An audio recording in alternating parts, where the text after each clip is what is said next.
Good evening and thanks for joining us on the News at 10. A family continues to search for answers 27 years after their daughter disappeared. And they're hoping they may get a few after what happened in the town of Murphy this week. That's where Owyhee County Sheriff's deputies shot and killed Charles Corey Castro while trying to serve a protection order. It was a name that sounded familiar to the family of that missing 17-year-old girl from Boise. And yes, investigators say there's a connection. How? Well, Tristan Lewis sat down with Kim Bosse, the mother of that missing girl, and she explained the connection between the two and why the family wants to share her story. Brian, Krystyn Dunlap-Bosse's family believes she's a victim of domestic violence while she was in a relationship with Corey Castro. Krystyn's mom, Kim, tells me when she heard about Monday's shooting with Corey, she thought now would be the right moment to share her daughter's story, because if she is alive and she was hiding from him, she wants to let her daughter know she's safe and to come home. As Kim Bosse looks through a family photo album filled with pictures of her daughter, Krystyn Rae Dunlap-Bosse. She was a hoot. She was always a hoot.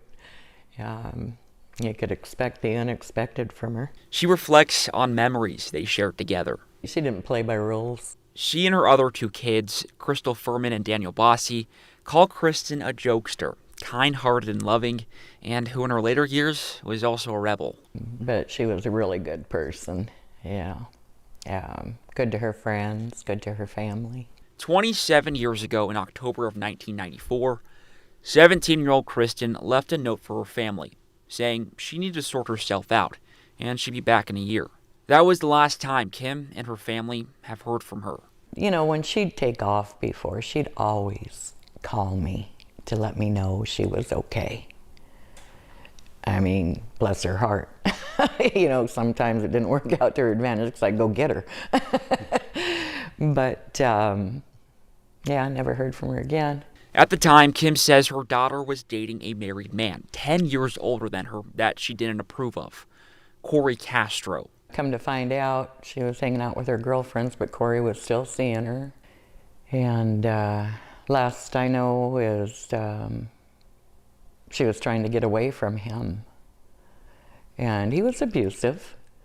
She had bruises, black eyes, and Krystyn wouldn't say who. Kim says police searched everywhere for Krystyn, but never found her or a trace of her.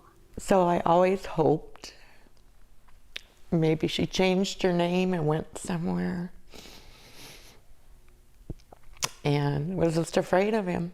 Eventually, the case turned cold. According to the Idaho Press, Castro was questioned and passed a polygraph test as part of the investigation in 2011.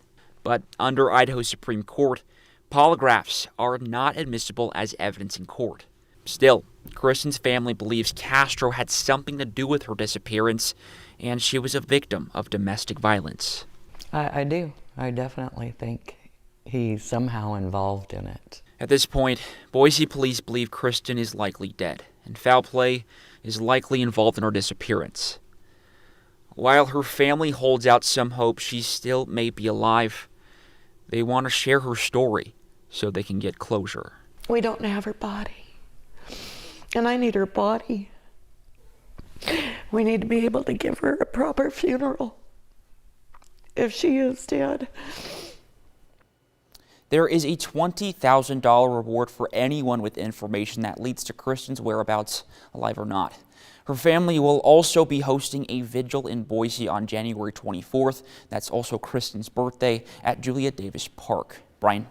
All right, Tristan, well, I have to ask, at the expense of being blunt, what can investigators learn from a dead man? I mean, they already looked at this connection between Castro and Krystyn back in 2011, as you said, and it went nowhere. What changes? So Boise police actually tell me they have not publicly released any suspects' names in this case. But for what the family wants is they just want any information that leads to the whereabouts to where Krystyn may be, or if she is still alive out there somewhere, for her just to come home. All right, well, hopefully they can get what they're hoping for. Thank you very much, Tristan.